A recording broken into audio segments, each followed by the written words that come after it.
That's just for all humanity.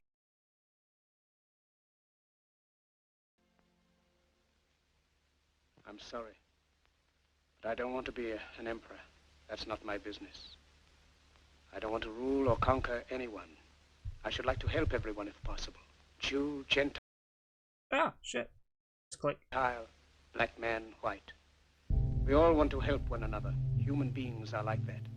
We want to live by each other's happiness, not by each other's misery. We don't want to hate and despise one another. In this world, there's room for everyone, and the good earth is rich and can provide for everyone. We can provide, as long as, you know, we don't destroy it with corporations, you know. But we have lost the way. Greed has poisoned men's souls, has barricaded the world with hate, has goose-stepped us into misery and bloodshed. We have developed speed, but we have shut ourselves in. Machinery that gives abundance has left us in want. Our knowledge has made us cynical, our cleverness hard and I mean, yes, the world is a lot more cynical now, but I feel like being cynical also has a purpose in the world, especially even now. I mean, there is a lot of bad going on, so it makes sense to be cynical. And also, I mean, at a young age, you're taught about war and desolation and like famine and disease. Like, all you learn in like history class is all the bad stuff, which makes sense. I mean, to not repeat history, you have to learn about it, but also, like, in a sense too, wouldn't you not repeat history if you didn't know about what happened in the past? But also, I feel like, in a way too, like, if you didn't know, like, the suppression of knowledge and whatnot can cause, like, people to do bad things with it, but also, like, people are doing bad things because they have knowledge. Like, know history not to repeat history. A lot of people still repeat history just because they can. I don't know. kind. We think too much and feel too little. More than machinery, we need humanity. More than cleverness, No closed we caption. need kindness, Bad video. gentleness. 0 out of 10. No closed captions. And all will be lost. The aeroplane and the radio have brought us closer together. The very nature of these inventions cries out for the goodness in men, cries out for universal brotherhood, for the unity. Yeah, tech is good. Like, all tech isn't bad, and, you know, tech isn't bad and isn't made bad. It's just how people use tech can be bad. You know, that goes with most things. Like, a weapon can be used to defend, and it can also be used to attack.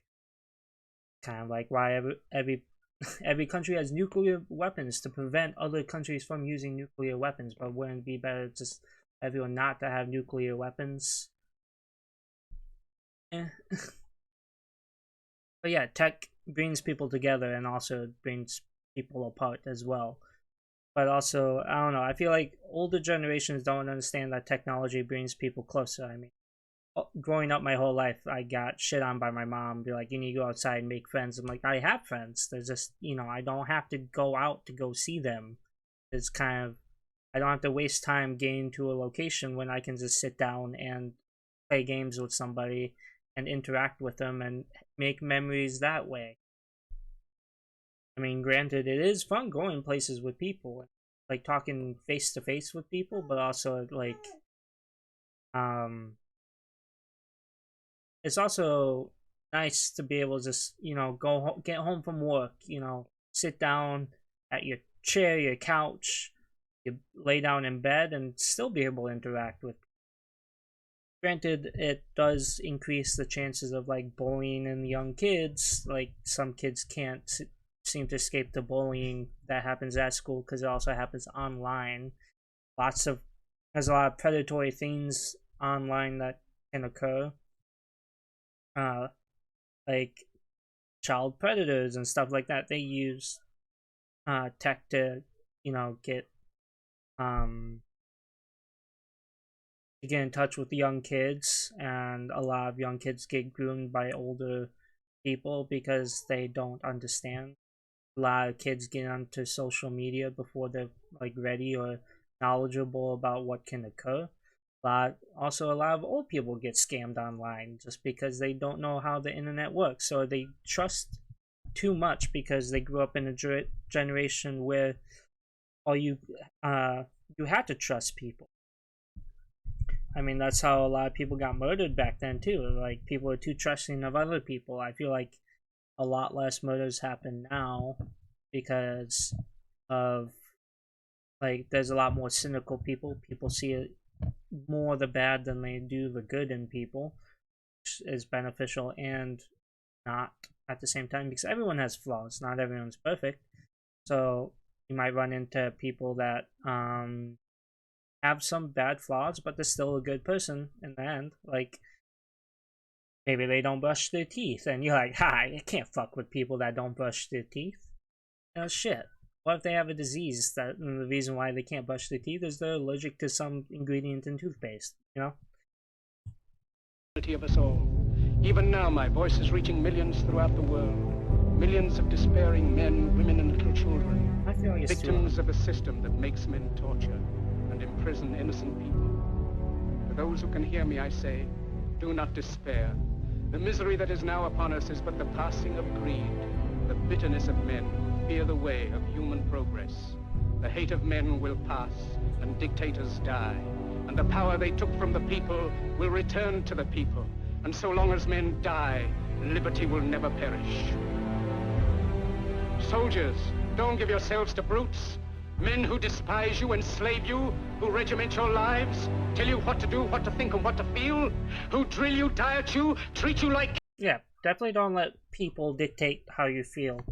I mean, that's pretty much...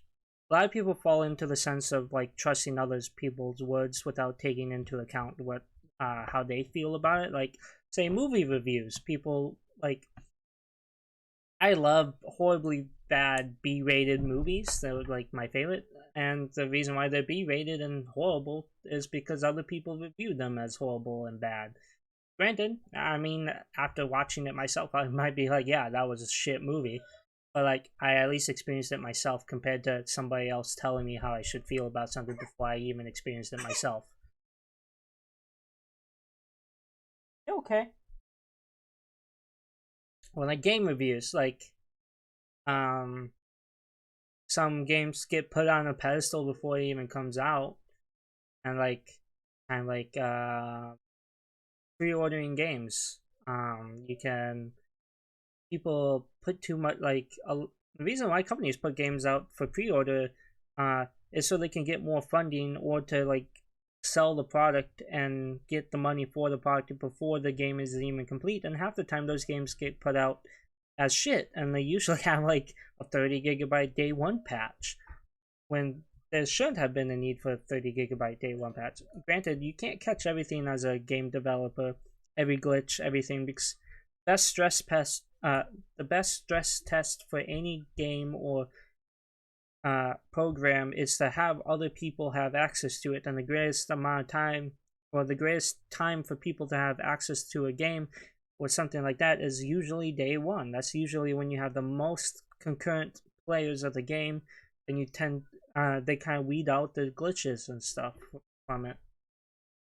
So it makes sense why there's always a big day one patch, but also it's like, maybe wait longer for the game to come out. Because sometimes, like, if you take Cyberpunk 2077, there was a lot of fucking issues with the game when it first came out. There was a lot of glitches, there were a lot of things that, you know, came out that were just bad about the game that could have been fixed in development stuff. Granted, there was a lot of outside, like, things they couldn't control, but also, like, as a developer, you, like, ultimately the fault lies in yourself for not catching the issues before you release the game.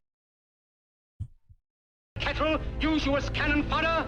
Don't give yourselves to these unnatural men, machine men with machine minds and machine hearts. You are not machines. You are not cattle. You are men. You have the love of humanity in your hearts. You don't hate. Only the unloved hate. The unloved and the unnatural. Soldiers, Don't fight for slavery, fight for liberty. In the 17th chapter of St. Luke it is written, the kingdom of God is within man, not one man nor a group of men, but in all men, in you. You, the people, have the power. The power to create machines, the power to create happiness. You, the people have the power to make this life free and beautiful, to make this life a wonderful adventure. Then in the name of democracy, let us use that power. Let us all unite. Let us fight for a new world, a decent world, that will give men a chance to work, that will give youth a future and old age a security. By the promise of these things, brutes have risen to power, but they lie. They do not fulfill that promise. They never will. Dictators free themselves, but they enslave the people. Now let us fight to fulfill that promise. Let us fight to free the world, to do away with national barriers, to do away with greed, with hate and intolerance. Let us fight for a world of reason, a world where science and progress will lead to all men's happiness. Soldiers, in the name of democracy, let us all unite!